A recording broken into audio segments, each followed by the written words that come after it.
Ah. Vipi? Oa. Oa. Bro. Bro. Oa, kumekucha mzee. Oa.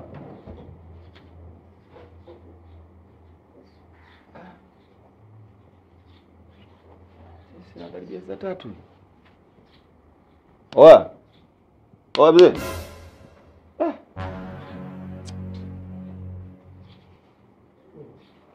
Oa. Jua linawaka nje. Ndio. Sasa unajua sehemu kama hizi hapa, unajua hapa ni sebuleni, unajua kulala mpaka saa hizi hivi inakuwa sio kweli. Kwa nini? Hapo anaweza akaja mgeni kutusalimia, anaweza akaja mtu yote. Mgeni asubuhi atafuta nini hapa kwa watu? Asubuhi atafuta nini kwa watu? Tunatakuwa jiheshimu sasa. Ana mgeni ambaye asijue watu wanalala maana yake nini? Mbavu. Alafu sio mgeni tu. Sometimes unaweza kukuta mama mtu pale anataka kuja kufanya usafi, anaweza akawa anaamka na kuogopa umekaa hapa. Mwanamke wa kweli. Sababu Kama atakuwa ananiogopa mimi hapa utakuwa heshima hana wewe. Anamuogopaje shemeji yake? Wewe atakuwa heshima hana, adabu hana. Kwanza huyu mtu kama ananiogopa mimi hivyo inawezekana hata mapenzi yake kwangu yatakuwa ya uongo au ya familia nzima. Muogope huyo mtu. Umesema mama mtu. Muogope. Kama mwanamke wako ana roho hiyo muogope sana, hamtaendelea. Hapana, kuna mtu mwingine ana heshima. Hawezi kukukatisha usingizi wakati anajua kabisa kwamba yule pale kaka yake fulani. Sio kweli. Hiyo ni roho ya kifedhuli. Kuna watu wana haya. Yaani hawezi kufanya kitu kama hiko kwa sababu anajua kabisa yule mkubwa wake fulani. Kwa hiyo siwezi kwenda kumwamsha pale, sijui kachoka kiasi gani. Umeona? Hamna hata kiporo kilichobaki. Hamna kiporo. Kiporo kinaweza kikawepo kule. Mboga pia jana sijui kama ilibaki, lakini kama imebaki pia itakuwepo. Basi haina shida. Naenda mimi nipo. Kwa hiyo wewe hautoki kwenda? Kwa sababu wanasema mguu wa kutoka mtume kaombea, kwa hiyo unaweza kukuta hapo biashara tukatoka unagonga na gari unakufa. Wakati mtu kila kitu kiko sawa, mchele upo, unga upo. Yaani mimi namaanisha kwamba ukiachana na unga, mchele, sijui mboga na vitu vingine. Yaani kwamba wewe lazima uchogundua mimi. Gesi ile ndogo gesi ndogo. Sababu nimechemsha jana mahali hayatoboa. Umechemsha kwa gesi? Hajatoboa kabisa.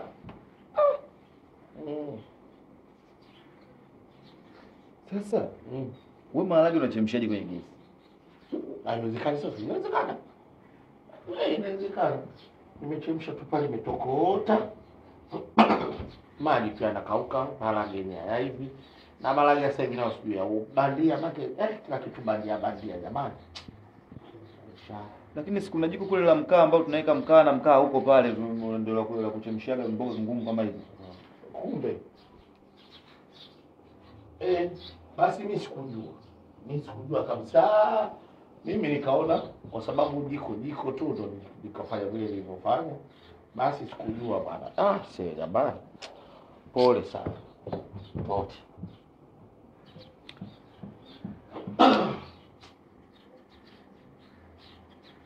Sasa kwa hiyo bro una mpango gani? Una mpango gani? Mpango kwepo ambao mimi ninao. Sawa. Hiyo jambo jema. Na wewe unauliza swali la kiume. Mimi zamani walikuwa wanatoa hela unaenda shule. Mambo yako yanaenda. Mimi kitu nilikuwa nakiwaza kitu kimoja. Natakiwa nitafute mke. Tafute mke mimi nioe. Awe anatupikia hapa. Mke wewe kwamba kama sasa hivi bado hauna kazi na mimi ndo nasema kwamba ikitoka toka zile tunaweza kupata hata kibarua ili ujishikize ufanye mambo yako. Sasa kama huyo mke sasa hizi umpate wewe unampeleka wapi? Mimi sitaki kujishikiza. Kokote. Pa kujishikiza wewe jishikize, kama mtu anataka kujishikiza ajishikize. Mimi hivi nilivyo ni kwa hala, ila nitakuwa nipate demu. Sasa wewe mke unakaa naye wapi? Hapa. Sasa hapo unalala naye wapi wakati unaona kabisa mimi na chumba na sebule? Sikiliza. Mimi na mke wangu tunakuwa chumbani. Wewe sebuleni. Basi.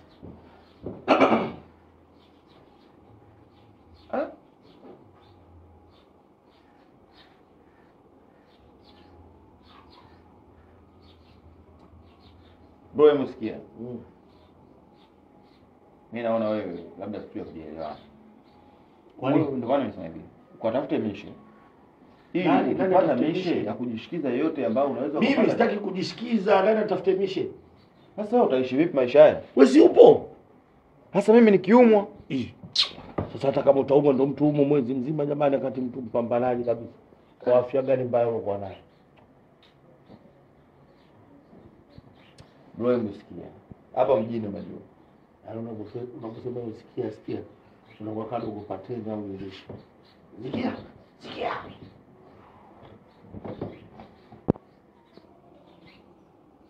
Hivyo kuna producer yote unamjua? Producer nani? Wa muziki. Ingeni imeshika tabu. Wewe unataka kufanya? Wakashangaa unaenda studio na rekodi kibao kimoja mjala. Nani anaenda kurekodi?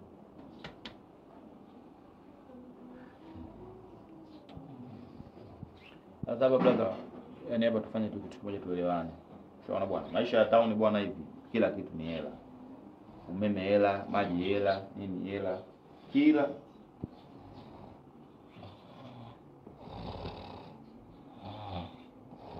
Oya. Sasa mimi naongea tena unalala? Unasemaje? Hapa nilikuwa nazungumza hivi. Maisha ya town kama unavyoona kila kitu hela. Ndio. Sawa? Usafiri, maji, umeme, nini, kila kitu unachokiona hela.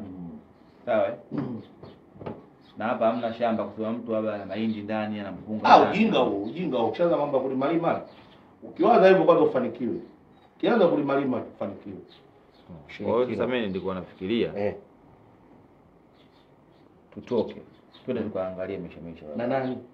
Kwa sababu mimi hapa nina kazi. Ngoja utoke na nani? Na wewe ili nikufanyie mpango ili upate maisha kufanya kwa sababu bro unatakiwa uishi maisha. Unatakiwa uwe na chumba chako, na maisha yako. Ni chumba nacho. Kiko wapi? Siki.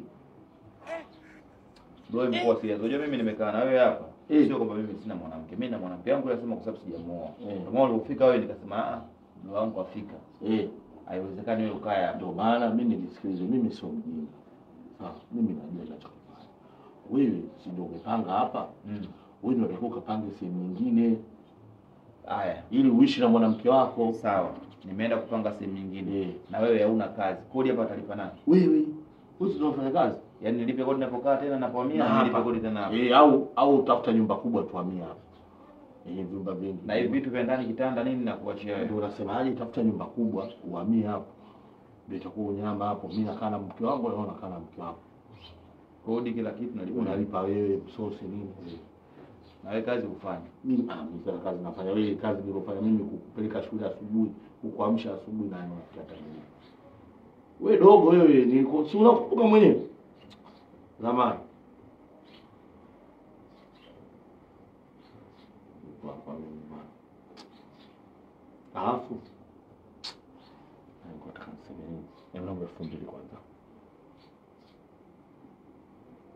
Au ukirudi uli na jinsi kubwa hiyo. Unichunguze. Na Yesu ninakuomba. Unichunguze. Unaona brother, yani ukiongelea sasa hivi tasnia ya muziki na zamani enzi hizo, zamani ilikuwaga watu wanaiti. Zamani walikuwaga watu conscious kweli kweli, kwa sababu umeona kama ile bendi ya Msondo Ngoma ukija kumsikiza Ongala huyu hapa mpaka Mwishe hapa, ilikuwa ni hatari. Enzi hizo ni walikuwa hata wakienda kwenye show unaomba show inajaza. Wale zamani sio wanaimba content, yani zamani wanaweza kwa nyimbo moja ikazungumzia ukimwi, starehe, pombe, yani wanawake, yani kila kitu. Kwa hiyo wale walikuwa wanajaza mziki umekuwa umeshiba, ndio maana walikuwa wanafanya vizuri zamani. Ndio kama ile Binti Malingo, kipindi inatoka Binti Malingo. Kipindi inatoka Binti Malingo ilikuwa ya moto. Ile kwenye kitabu cha kumbukumbu mateso yako nitaandika. Yaani pale inamuelezea kwamba mwanamke ambaye alimsaliti. Yaani mwanamke kamsaliti. Hapo alivyomsaliti, asole jamaa zile kumbukumbu zinamuumiza kwa anaweka ndani, yani kaeka ndani kasema mpaka kwenye kitabu naandika. Mbona enzi hizo? Enzi hizo ilikuwa hatari. Enzi hizo kwa moto. Watu wa zamani walikuwa na ubongo sana. Watu wa zamani wana ubongo. Unajua kila kitu mwanzo kinakupagi kigumu. Sasa mtu ule anaianzisha kile kitu cha mwanzo ndio huwa anafikiria sana kuliko wewe. Unaona hata nani huyo Ongala alipopiga ile kifo nimemchukua baba yetu tuliendelea sana. Sijapo mbele sija kamalizia nini, siku nasema limunya maneno. Ilikuwa nao ni nyimbo mpaka leo jua inaishi. Ile mpaka leo sababu toka kipindi inatoka watu walivyoipa tu masikio hivi. Afu ile unajua ndo alipataga nani mchumba wa kizungu kupitia ile nyimbo. Ile nyimbo ndo alipataga mchumba wa kizungu. Yaani ule mzee alipataga pisi ya kizungu kwa sababu ya ile nyimbo. Na yule sio alikuwa anasema nini sijui, alikuwa anasema yeye ndo nini, alikuwa anasema yeye ndo bad face. Yaani ndo bad face, lakini mwisho wa siku wakaja kumpata namba moja. Kwa akakasirika sana. Kwa hiyo enzi hizo kulikuwa kuzuri. Enzi hizo unajua hata vitu vilikuwa bei rahisi. Enzi hizo kwa sababu unaenda kununua soda shilingi 25. Ini sasa hivi ndio ile soda moja 600. Kwa 25 zimejaa. Kwa yani bora hata zamani. Unajua zamani kidogo sisi tulikuwa tukikaa hivi. Hata mtu unaweza kufanya mambo yako yani kwa kujiachia, uhuru ulikuwepo. Sio sasa hivi. Sasa hivi unakaa unahofia watu na hivi. Hizo maisha ni baki kweli. Yaani zamani wewe ulikuwa wapi? Kipindi yake soda 20. Wewe kwani wewe umezaliwa mwaka gani? Mimi 2003. Sasa 2003. 2003. 2003. Na 3 mwezi wa 4. Sasa 2003 wewe masuala ya soda shilingi 20 wewe umeona wapi? Yaani ujue mtu anaweza kawa kazaliwa miaka ya mbele, ila akili yake inajua vitu vingi sana vya nyuma. Si ndio hilo anasemaga mtu anaweza kazaliwa mara 2. Wewe jinsi ulivyozungumzia ni kwamba kama umeshaikuishi kipindi hiko, ndio maana unaanza kuzungumzia kulikuwa na amani, sijui uhuru, sijui soda shilingi ngapi, unasimulia kina Lemi wakina nani. Alafu unavyoongelea kama umeshaikucheza wote muziki, yani wakati wewe umezaliwa 2003, hizo nyimbo unazozungumzia hapo zimeimbwa miaka ya 90 huko. Yaani imekuaje? Kwa sababu 2003, 2000 ngapi wanaimba muziki ni wakina TID, wakina Juma Nature, na bado yani kipindi wanaimba nyimbo zao wewe mwenyewe pia ulikuwa bado mdogo. Hata muziki wake kuucheza yani unakuta kama muziki wa Wagambo ule Nature na wewe bado mdogo. TID Girlfriend wewe ndio mdogo kabisa. Sasa wewe masuala ya unaizungumzia miaka ya 80 huko wakina Lemi Ongala sio umetamba miaka hiyo? Yaani hapo ujue ni hapo sio kunielewa tu kidogo, kwa sababu mimi naongelea historia. Sasa wewe unazungumzia historia, lakini wewe unachozungumzia ni like hiyo historia umeshaikuishi nayo. Yaani kwamba kama mimi saizi hapa nianze kusimulia labda Kinjikitile Ngwale, unajua yule Kinjikitile, unajua yule Faza kwanza alikuwa mtu fulani Vitoi mwana mwili mkubwa hivi. Alikuwa nyumbani kwake, unajua ukiangalia mlangoni kwake hivi kwa pembeni kuna kajiwe. Yaani nasimulia kama nisha kukaa na Kinjikitile, nisha kuona kijumba chake, nisha kuona maisha yake. Wewe unavyosimulia hapo, soda tulikuwa tunanunua 25. Wewe umenunua hiyo soda 25 lini? Yaani mimi sio kama nimewahi kununua, ila nasemea. Wewe ulivyozungumzia hapo ulikuwa unajisikia? Ulikuwa unasema kwamba mlikuwa ulikuwa mna zamani soda ilikuwa mnanunua shilingi 25, sasa hizi soda sio 600, sio ngapi. Kwa hiyo maisha ya zamani mko mnaishi vizuri. Wewe maisha ya zamani umeishi lini? Au unaona mimi mwenda wazimu hapa unanisimulia stories zako za kijinga? Yaani basi samahani, ila ujue nimesoma sense, nimekuwa naangalia tu zile nani kwenye magazeti. Hata kama ukiwa unasoma kwenye magazeti, ukiwa unasikiza stori za watu, rekodi za watu na nini kama hivi tunavyosoma, binadamu wa kwanza alikuwa nyani, ni majibu tunajibia tu mtihani, lakini sio kwamba mtu kama alikuwa ameshaikumona nyani akibadilika kama binadamu. Nani? Sasa wewe unachozungumzia like umeona hiyo soda ilikuwa shilingi 20 umeona. Wewe umezaliwa lini? Wewe na mimi umri wako unifikie. Lakini mimi hata sijai kuona soda ikiwa inauzwa shilingi 25. Yaani hapa sasa hapa changamoto labda ni kuipata taswira, kwa sababu mimi si nimeamua tu kuingia kwenye story. Sababu unajua kwenye story unaweza ukaamua ukawa main au ukawa extra. Sasa mimi nimeamua kuwa main kwenye story. Yaani mimi hapa namzungumzia babu wa miaka hiyo. Babu wa miaka hiyo ya 70. Haya, pale ulipozungumzia kwamba inawezekana binadamu anaishi mara mbili, wewe ulikuwa unamaanisha nini? Kwamba wewe ulishaikuishi huko afu sasa unakuja kuzaliwa tena 2003? Yaani hapo inawezekana, kwa sababu mimi unajua vitu vingi vya zamani navijua. Acha ukichaa bwana wewe. Sikia nikwambie yaani sasa hapo umeona hapa sasa umekuja pazuri. Umeona binadamu kweli wanaweza kuwa anaishi mara mbili, kwa sababu umeona unachokiwaza wewe leo unakuta kuna mwingine sehemu anakifanya ambacho wewe umekiwaza leo hii na unakuta kashakifanya, afu usiku unakuja kukiona hivi unaona hili si wazo langu kabisa hili. Ndio maana nakwambia binadamu wanaishi mara mbili, kwa sababu fikiria wewe hapo, wewe mbopeleka uchizo wako mbele huko yao, au hujawahi kukutana na mtu unafanana naye. Sasa kufanana na mtu ndio kuzaliwa mara mbili? Si ndio ile kwamba nafsi ya huyu ipo kwako, usema tu mnakuwa mnatofautiana vitu vidogo. Wewe mbona acha uchizi wewe. Afu umesikia mwanangu, mtu ukimwona anakuja anakusikiliza, inatakiwa nawe uongee vya maana. Sio mtu anakusikiliza unakuja unamjaza upumbavu, unamjaza ujinga. Sio kila muda mtu anasikiza ujinga. Hizo stori zako za kale, sio kina Lemiongala, kwanza mimi za nini hizi? Mimi muziki wa Lemiongala sio kina Kenkeki, mimi unanisaidia nini? Kila mtu na kizazi chake. Mama yangu ukipiga muziki huo atacheza, mimi ukipiga muziki wa Mr Blue nitacheza. Sasa unaanza kuniambia masuala ya kina sijui nini, bad face, sijui yule Miongala alikuwa anaongoza. Sasa sura mtu mbaya inanihusu nini? Au Ngurumo.